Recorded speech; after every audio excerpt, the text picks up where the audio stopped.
No ar, Minuto da Unicidade, com o pastor Tony de Souza.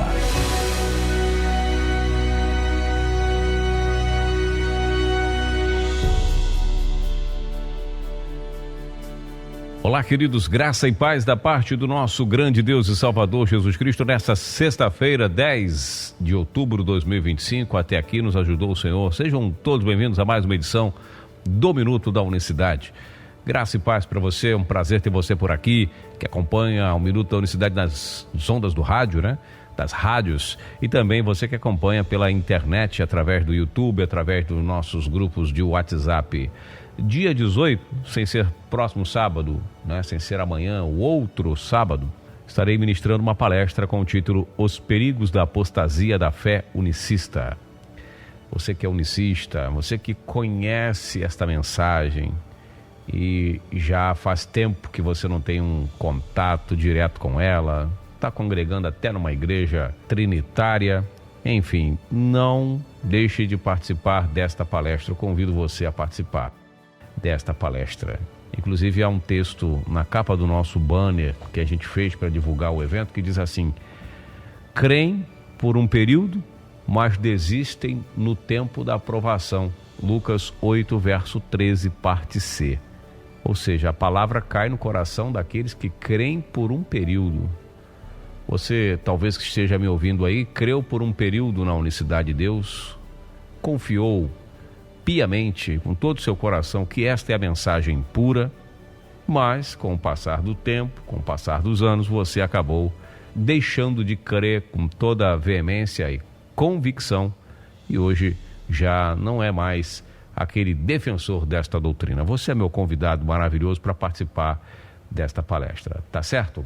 A palavra de Deus diz, na carta que Paulo escreve à igreja de Coríntios, diz assim: Paulo, chamado apóstolo de Jesus Cristo, pela vontade de Deus, e o irmão Sóstenes, à igreja de Deus que está em Corinto, aos santificados em Cristo Jesus, chamados santos, com todos os que em todo lugar invocam o nome de nosso Senhor Jesus Cristo, Senhor deles e nosso. Olha que palavra, olha que saudação inicial para essa igreja. 1 Coríntios capítulo 1, versos 1 e 2. Paulo ele já começa escrevendo para esta igreja que atravessava muitos problemas de toda a ordem, né? Era questões doutrinárias, era questão de ceia, muitas questões, imoralidade inclusive, né?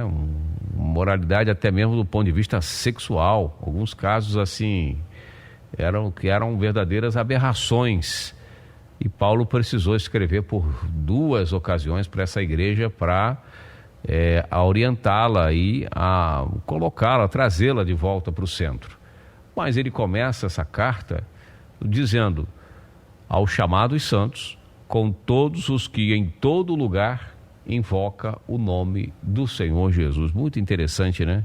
Invocar o nome do Senhor Jesus. Nós já falamos sobre isso N vezes aqui no programa, que nós invocamos o nome dele aonde? Quando nós levantamos a mão na igreja, nós invocamos o nome do Senhor Jesus, o que? Em casa, quando nós falamos assim: tá bom, eu creio em Jesus, Jesus é meu Senhor, é isso.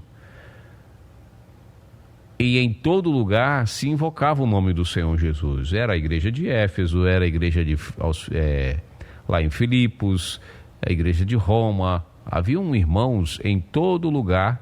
Nesta época, o evangelho já tinha se espalhado por todo o mundo, né?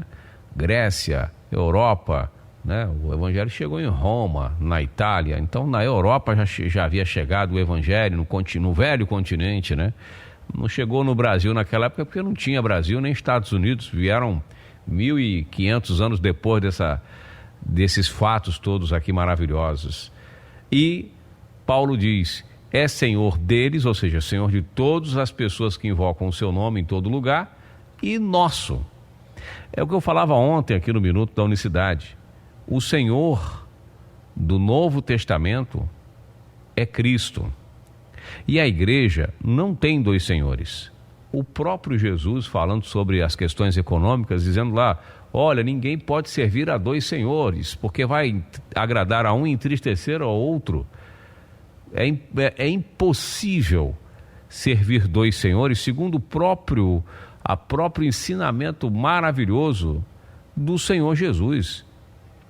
Se é impossível, segundo os ensinamentos preciosos, segundo a palavra de Cristo, que nunca mais volta atrás, é impossível servir dois senhores, e aí não falo, mais uma vez aqui, com muita ressalva, não falo para ridicularizar os irmãos que pensam diferente, ou que têm uma interpretação, visão, não falo nessa proposta, a gente é maior que isso, a gente não está aqui para ficar de picuinha, fazendo dissensão ou querendo lacrar. Minha ideia não é essa, acredite, se fosse eu já teria parado há muito tempo. Nós já vamos aqui há 9 anos pregando essa mensagem. Imagina se eu tivesse feito algo com o propósito de tirar onda e lacrar.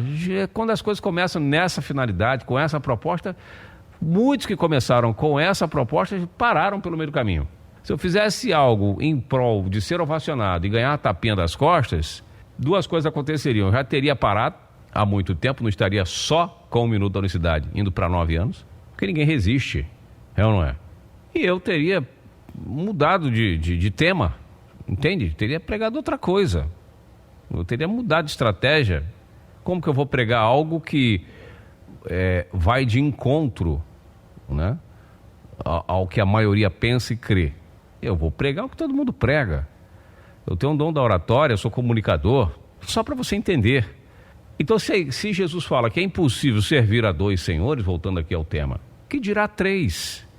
Porque verdade seja dita, se são 3 pessoas dentro da divindade, uma é a pessoa do Pai, outra é a pessoa do Filho, outra é a pessoa do Espírito Santo, são 3 pessoas individuais, como diz a teologia, distintas, então são 3 senhores.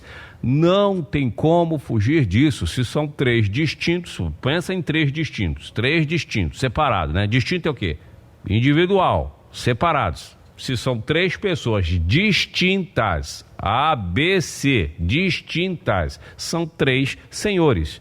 Se cada uma das pessoas que compõem a divindade são distintas e cada uma delas, as Escrituras diz que o Pai é Deus, que o Filho é Deus e que o Espírito Santo é Deus, e os 3 são distintos, são 3 deuses. Me desculpa, essa conversa de 3 em 1, isso é balela, isso é malabarismo teológico para dizer que, pensa, se são 3 pessoas distintas, separadas dentro da divindade, e cada uma delas é Deus, são 3 pessoas separadas. Nós temos 3 senhores e 3 deuses, queira você ou não. E Paulo diz, Senhor deles e nosso. O problema é que o próprio Paulo, ele fala na carta, nesta carta mesmo, olha o que Paulo fala aqui, eu já citei esse texto, mas a gente cita novamente para você. Assim que, quanto ao comer das coisas sacrificadas aos ídolos, sabemos que o ídolo nada é no mundo e que não há outro Deus senão um só. É Paulo falando.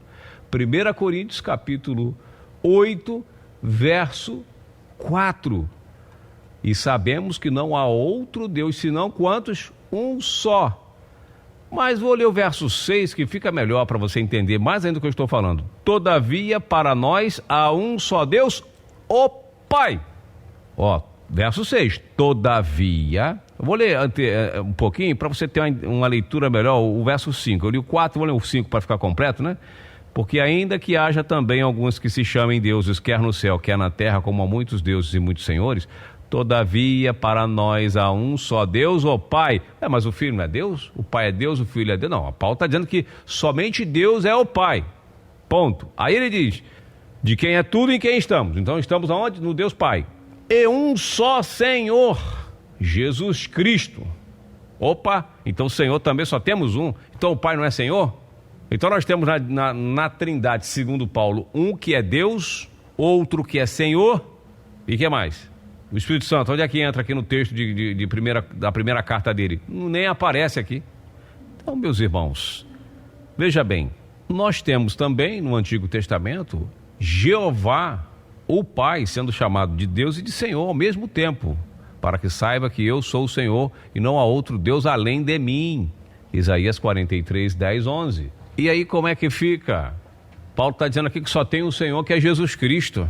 Salmo 24 diz que Jeová é o Senhor da glória, Rei da glória.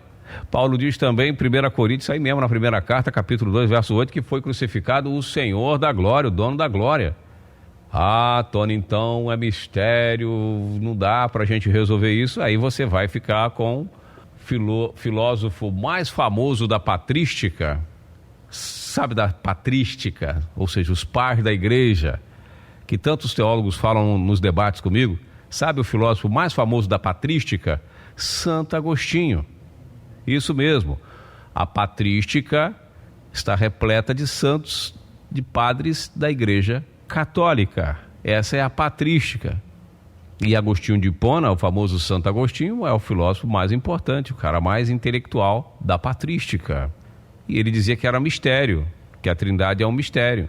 É complicado, não é? Bom, mas nós estamos aqui todos os dias conversando. Não se sinta ofendido, pelo amor de Deus, que o objetivo deste programa não é ofender, atacar a sua fé, mas mostrar uma realidade e chamar você para a reflexão.